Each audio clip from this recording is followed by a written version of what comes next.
You are now listening to the Motown Sports Talk podcast. Here's your hosts, Jordan and Dalton. All right, hello everyone. Welcome back. Today is Monday, October 19th, 2020. It's a victory Monday. It's an overreaction Monday.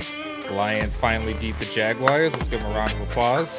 Got their second victory of the year. I mean, it was against a bad team. They looked absolutely terrible in their own stadium yesterday. So, Lions looked good. yeah, Lions looked good. Defense looked really good. Stafford looked better. I was going to say defense looked amazing. They still have work to do, but I mean, they are still without Justin Coleman, and Trufant wasn't there again this game. Yeah, so speaking of which, the Detroit Lions beat the Jaguars 34-16.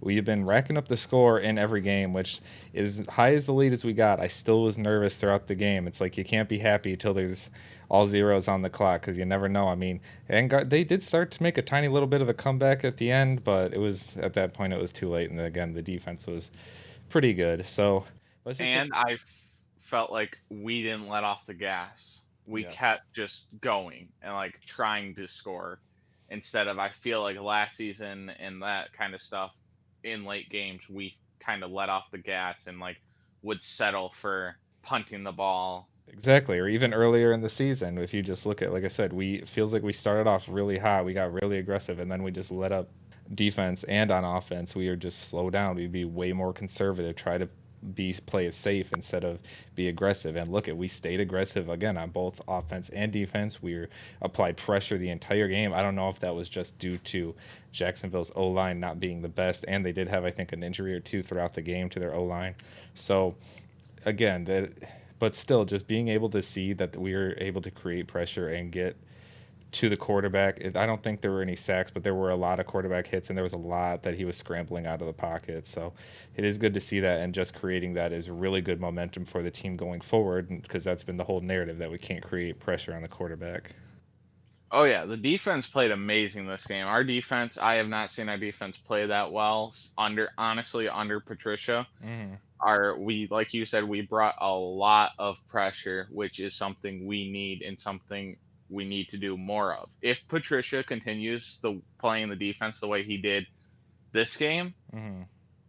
I could see us going on a winning streak because all our next opponents are easy except for the Colts. The Colts are the only really good team we have to play, or at least their record-wise are good.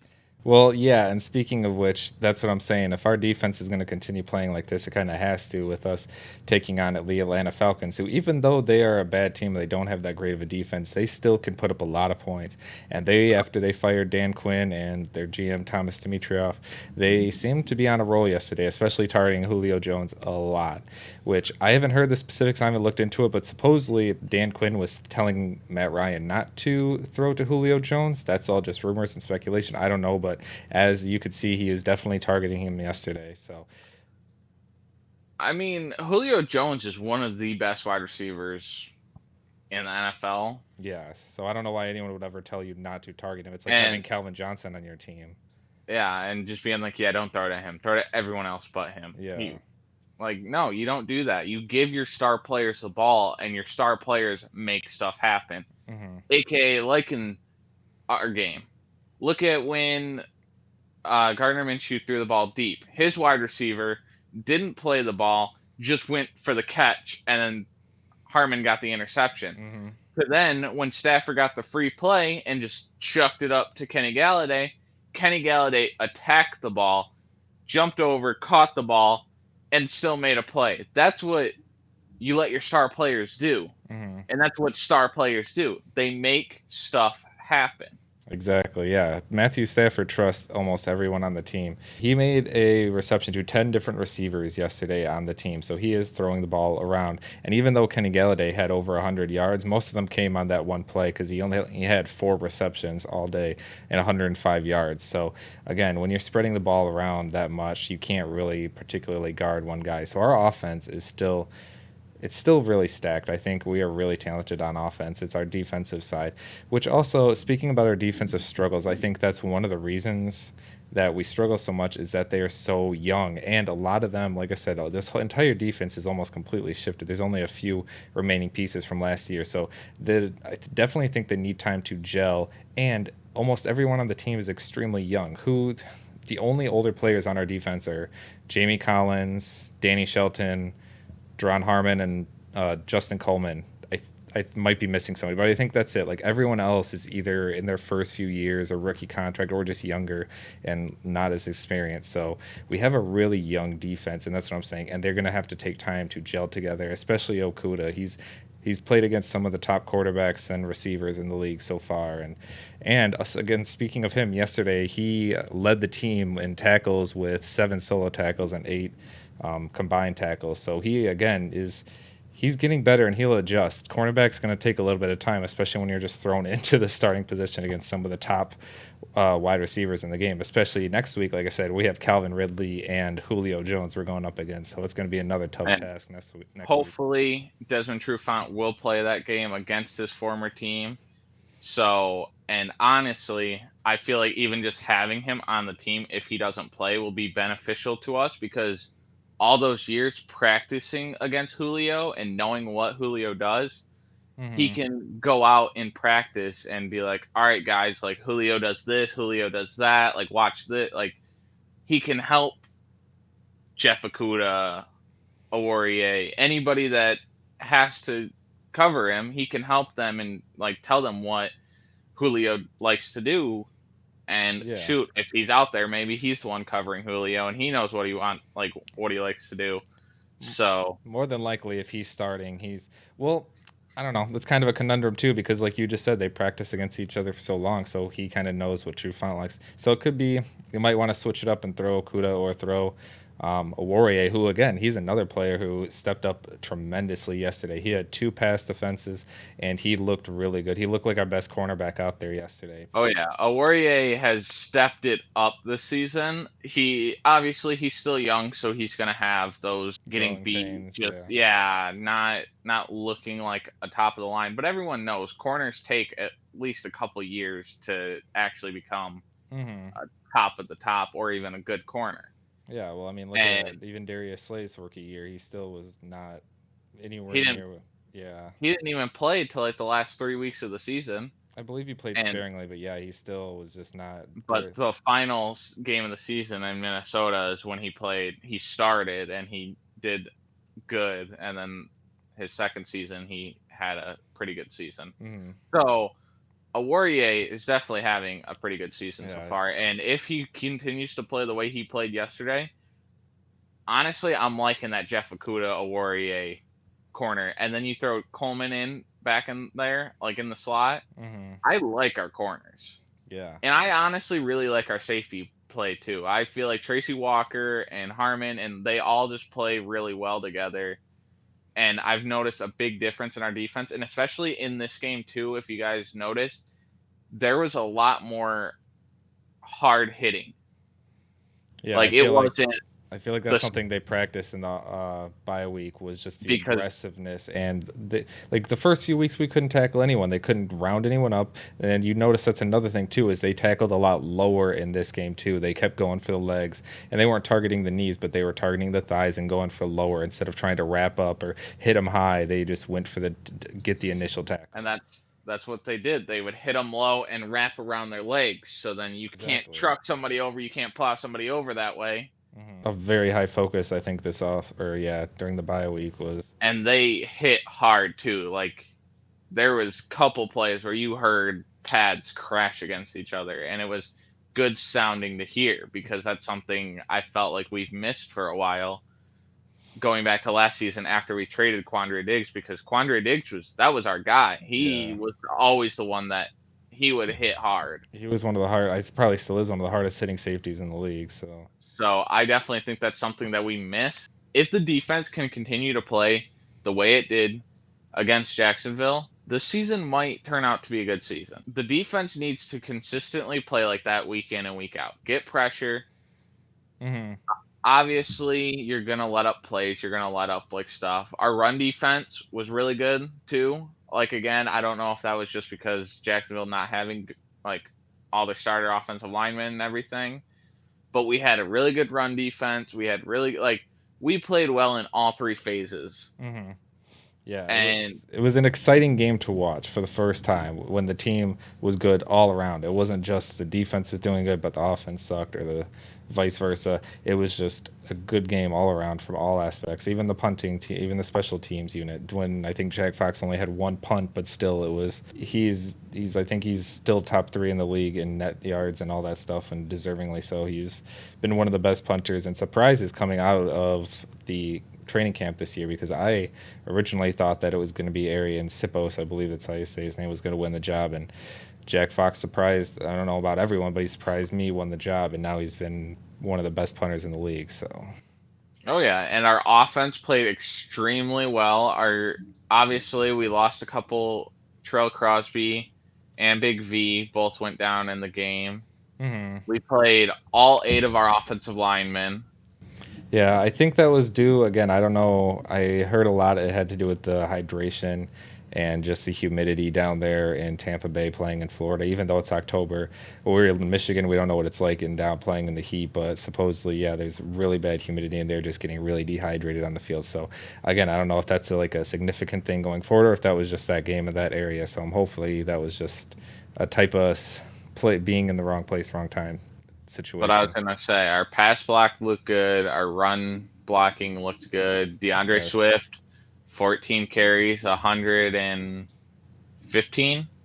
Yeah, that's another story of the game. DeAndre Swift, yeah, 116 yards. He averaged 8 yards per carry, 2 touchdowns. He was the star. He was the player of the game, and it's just great to see. I was so excited when we first drafted this kid, and Adrian Peterson kind of took over the show to start the season, but he's finally gotten his chance, and he took it and went with it. After he got that first touchdown, they just kind of kept, after they got that long run, they just kind of kept feeding him the ball to make sure he got that touchdown. And I also think kind of part of that is why he broke out this week is because he did have the injury problems in training camp, and he kind of got that late start. Mm-hmm. So he was trying to get adjusted, and I think he's finally starting to get adjusted. And as Stafford said in his post-game interview, he just has all the confidence in the world for him, and even in himself. And when he makes a mistake, he's confident enough the next time that he gets the ball, mm-hmm. he's gonna make a big play, or he's gonna do the good play. And that's Yes. always good to have out of a rookie running back.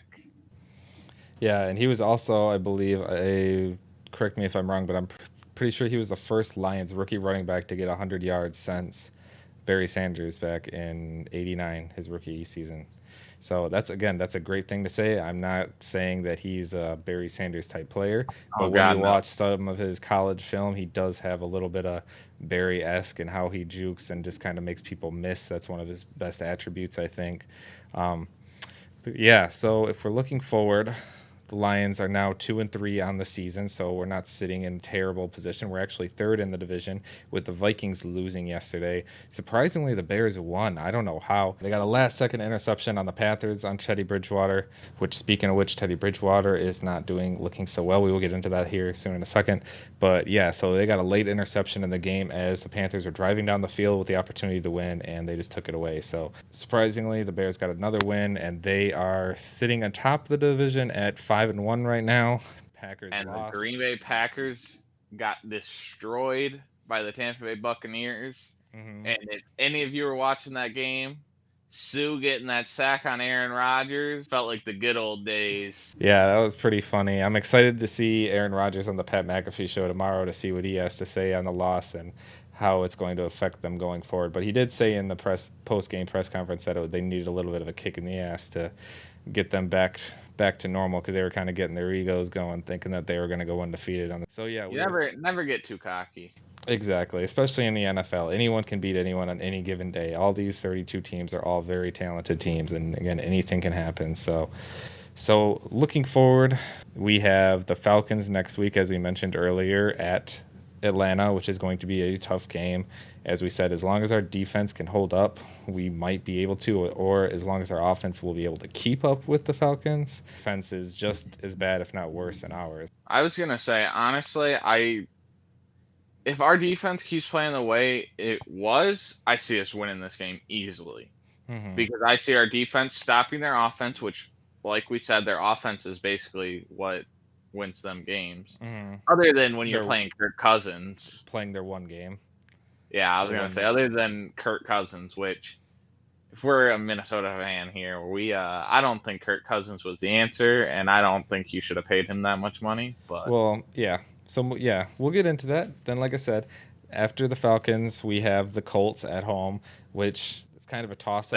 I was gonna say they're a playoff team as of now. Well, their defense is really good. It's probably, I think, top 3 in the league right now. But they've lost a lot of players. Yeah, and their offense is not the best. Phillip Rivers, which, honestly, to my surprise, I thought he'd do a lot better with the new change of scenery, coming in with the new players. He's got a player like T.Y. Hilton.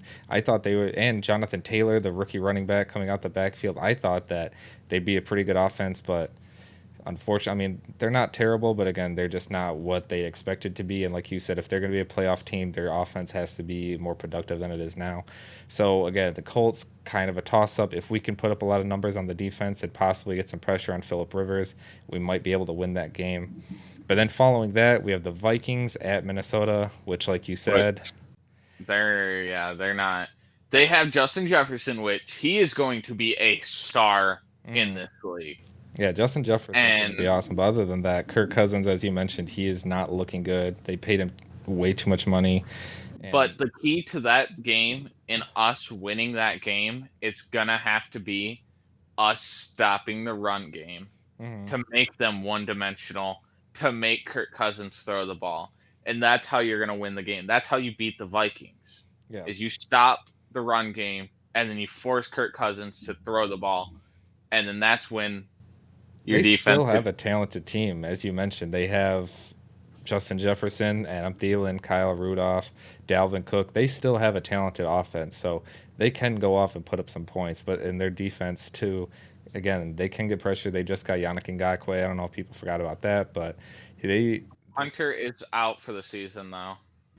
Oh, yeah. So, but then again, after the Vikings, we have the Washington football team, which everyone knows they're terrible. The Carolina Panthers, who, as I just mentioned, Teddy Bridgewater's been struggling lately, and they don't look like the team that they were, especially with Christian McCaffrey. But I was going to say that they probably will have Christian back that week, so that's going to be a... We'll see if he's back to 100% or if he's back to his normal self. I'm assuming he will be, but yeah, he's going to be a big difference maker. Then the Texans, Bears, Packers, Titans, Bucks. That's going to be kind of a tough run. Depending on how well the Texans keep doing, they're kind of trending upward right now, as they were not doing so good, but we'll see how they keep doing over the next couple of weeks. So then, the Bears, again, kind of a toss-up, whether it's Nick Foles. I was going to say, they're surprisingly good this year. Again, honestly, their defense is carrying them. As usual, that's how they've done. That's when they made the playoffs, was a couple of years ago. That was their defense, the only reason they made it in. So, but yeah, then like I said, the Packers and Titans and Bucks, there's a lot of time between those games. There could be a lot of injuries both on the Lions and on their team, so we can kind of see what happens. So, and then we finish the season with the Vikings. So, kind of ending the season again on a tougher note, and hopefully the Vikings again, we'll see what's going on with their team at the end of the season. But so the next few games are looking kind of winnable. It's just if we can finish out that stretch and stay healthy, which again is another reason people. This is kind of off topic, but getting onto the whole Adrian Peterson, DeAndre Swift thing, we have two younger backs who everyone is pressuring. Why are we keep using Adrian Peterson? Why don't we use Kerryon Johnson, DeAndre Swift, which, as we saw yesterday, when you use Swift, good things happen. But on the contrary, I kind of agree that we should be saving them for the later in the run because they're both injury prone. As you mentioned earlier, DeAndre Swift missed part of training camp with an injury, so you want to keep them healthier. You want to keep them legs healthy and be able to make it on an extended season, especially if the NFL decides to have to push a game back or make an extended week in the season, because they've heard rumors about that with the whole corona. They have to make a whole extra week just to push games back.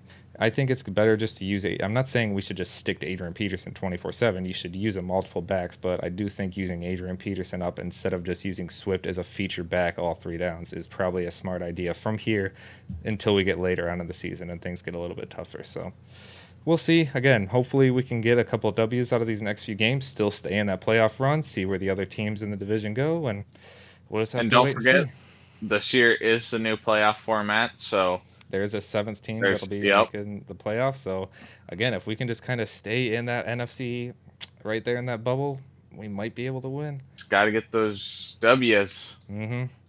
As long as Patricia keeps coaching the way we did yesterday, I feel like Patricia can keep his job and can show improvement. So, yeah. Patricia, if you're listening to the fans, play the way you did against Jacksonville. Do not change it up. Well, I've been saying on the show before the season even started that I don't think, unless we win a winless, which is obviously already not true, and unless we only have 2 or 3 maybe or 4 wins at the end of the season, I still see Patricia and Quinn retaining their job even if we don't make the playoffs. If we just show some type of improvement from last year, I see Quinn and Patricia both keeping their jobs. I've said that multiple times in previous episodes. But. And, I'm fine with that. As long as we show improvement. Yeah, exactly. That's the biggest thing. So. As long as you show me improvement, I am completely fine with you keeping your job, because I am not one of those people that, you had one bad season, I want you fired, I want a new coach in here. You have to in order to win, you have to have consistency. Exactly. We've seen it with all the successful franchises. You look at places like the Steelers, who have had Mike Tomlin for, I feel like it's forever, and they are they've had some down years, but it feels like no matter who they have, they're always somewhat of a good team, no matter what. Like this year, they're always right there. On the they never really have a high draft pick, because they're either in the playoffs or just miss out. Yeah, I can't remember the last time the Steelers had a top 10 pick. Maybe I might be, again, I don't pay attention to the Steelers that often, but yeah, you never really see them in that top 5, top 10, because they're always somewhat good. But or what's another franchise that have had someone for New England? Yeah, New England, obviously, with Bill Belichick. The Ravens with John Harbaugh, they're another team that it seems just like they're always they've had some down years, but they're always just kind of right around there. They're always making the playoffs. They're always doing good. So it's just that consistency with the head coach and the upper management throughout years and years and years, and keeping it instead of going through head coaches, going through management, trying to change the culture to this and that, blah, blah, blah, blah. So consistency is good. I'm not saying one way or the other. I think that we should just finish out the season. If we were going to fire him, they should have done it in the bye week. That way we could have got someone early and checked him out, but they decided not to do that. So they kept him. Might as well just finish out the season and go from there at this point. So, and then we can kind of make a final decision once the season's over on what we think he should do with his job. All right, I guess that's going to do it for us today. Thanks everyone for tuning in. We'll see you next week.